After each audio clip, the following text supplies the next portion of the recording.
Welcome to PA Timber Goose. Today's video required a lot of research. I want to go over some different states and their hunting regulations for deer. I have 3 states I picked out: Wisconsin, Texas, and Illinois. And the video will be about that today. Here's a few more of my antlers. This one here are two. This rack here are 2 sheds. They're actually from 2 different deer. Both of these came from Schuylkill County. This one came from one side of the mountain on the south side, and this one I actually found in the stream. I guess the buck was on the south side of the hill laying in the sun, and his antler fell off. And we must have got some snow or water and it washed it down into the stream. Never found an antler in the water, but there's a first time for everything. Usually most of the sheds I find are always on the south side, and they're usually towards the top.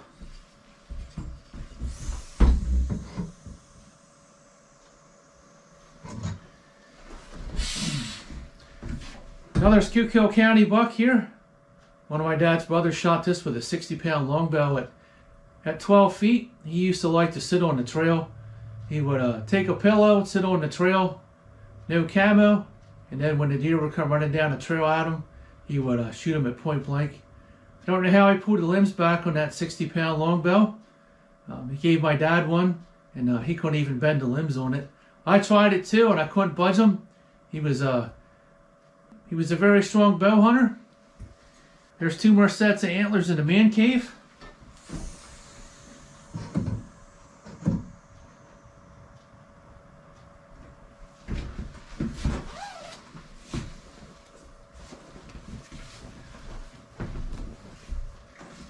Thanks for all the new subscribers. I've gained quite a few subscribers in the past month or so. Welcome to the channel. Welcome to the family of deer hunters. Okay, I have a lot of notes for this video, so bear with me.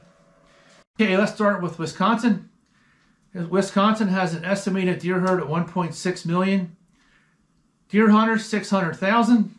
Very similar to Pennsylvania as far as the deer and hunters. Each state has a mandatory harvest report. Pennsylvania only has about a 30% report rate. So when the season starts next year, the antlers tags are sometimes over-exaggerated and the kill isn't as high as they think it is, because the commission will estimate how many deer were killed because not everybody reports their harvest.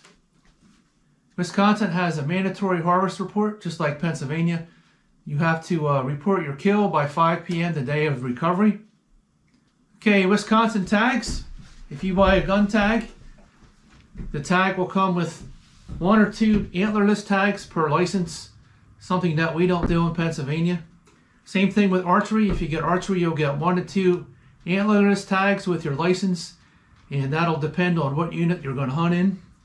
Whether they'll give you 1 antlerless tag or 2 tags. I always find that interesting, and I wondered if that would work in Pennsylvania as well. Instead of going through the county commissioners, just issue everybody a tag, and they can pick out what unit they want to hunt in until they're sold out. Wisconsin does not consider a crossbow archery equipment, so you must also buy a tag for your crossbow, and it's $3 if you want to hunt with crossbow in that state. A lot of people like this. Wisconsin has a 3-day antlerless season, and Pennsylvania used to have that.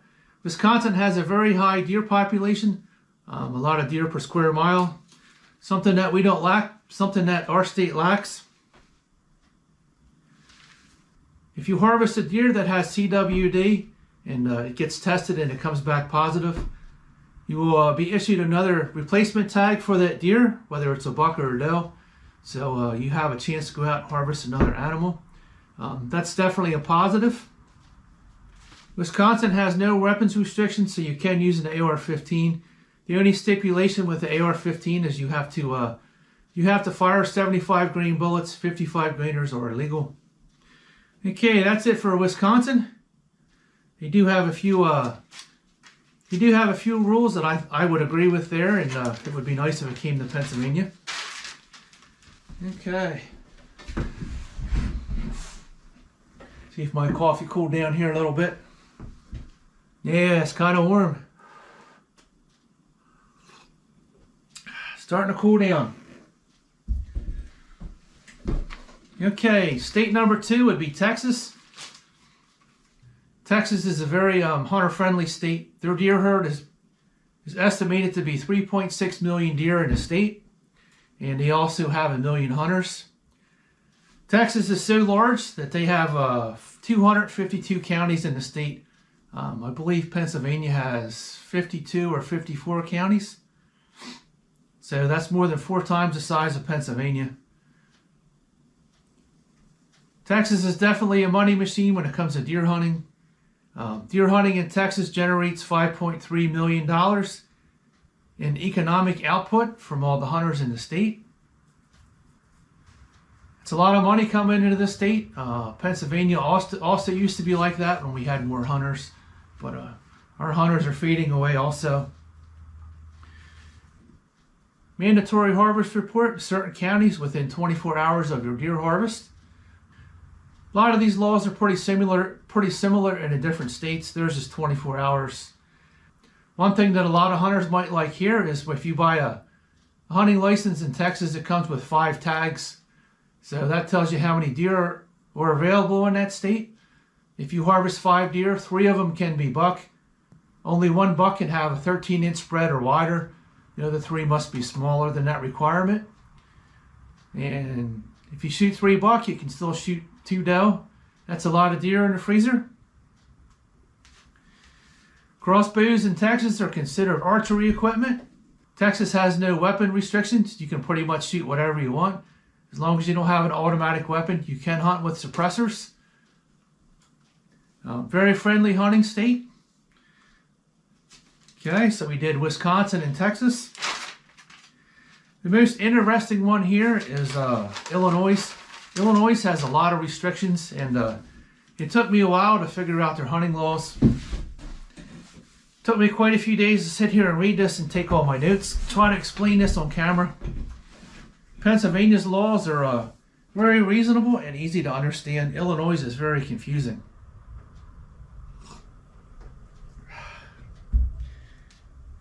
Let's go over Illinois deer regulations. They have a lot of specialty regulations. They have a very high population and very few hunters compared to the other states. Illinois' deer population is estimated at 670,000 deer. Estimated deer hunters, 260,000. So the odds of you seeing a deer in that state are very, very good. One thing that Illinois does have, and it would be easier if we went with this law also. They actually require you to print out a public land card. So if you're hunting in public land, all your information is on this little card. They can run your license number and everything right by that card sitting on your dashboard. They call it a public lands card, and you can type all your information in the computer and print it out. Illinois has a mandatory online reporting. Just like most other states, you have no later than 2 weeks after the season closes to report your harvest. And they do have a penalty for that. If you take your deer to the butcher and they find out that you did not report your harvest, failure to report your deer harvest, you will forfeit your hunting privileges for the following year. So I'm sure they have a very high report. I'm sure they have a very high reporting rate for Illinois. So they definitely enforce the reporting law. Hunting in Illinois, you must contribute to the habitat. When you buy a hunting license, you have to buy a, what do they call it? They call it a habitat stamp, which is $5. And that's also a great idea. I'm not sure we'll ever go to that. The best deer habitat in Pennsylvania is actually in the elk range. I've been in Potter County and Elk County. Elk County has exceptional, over-the-top food sources for the elk and the deer. The deer there are very healthy, and so are the elk. There are miles and miles of food for them to eat. I believe Rocky Mountain Elk Foundation contributed to all the habitat improvements there. So if we went to a $5 habitat stamp, that would definitely help our deer herd as far as food through the winter. Okay, as far as hunting licenses in Illinois, it's a lottery system, and they will do 3 drawings to pull your license. And your license comes with 3 tags. It will come with 2 buck tags and an either sex tag. So you can only harvest 2 buck and 1 doe, or you could use your either sex tag. You can use that on a buck or a doe. I'm not sure how that works.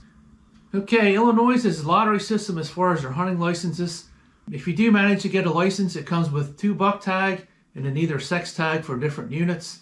And I would like to see the either sex tag in Pennsylvania. If you were a senior citizen hunter, you could use that tag to shoot a buck or a doe, whichever one you wanted, and then you wouldn't have to worry about getting an antlerless tag for whatever unit you're hunting in.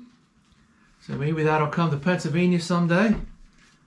So far, that's the only state that I saw that you can use that tag on either sex. Okay, weapons restrictions. No semi-automatic firearms, no semi-automatic shotguns, no semi-automatic rimfires for small game. They are very heavy regulated. They also have a caliber restriction. You have to use a .30 caliber or larger for hunting deer or any large game.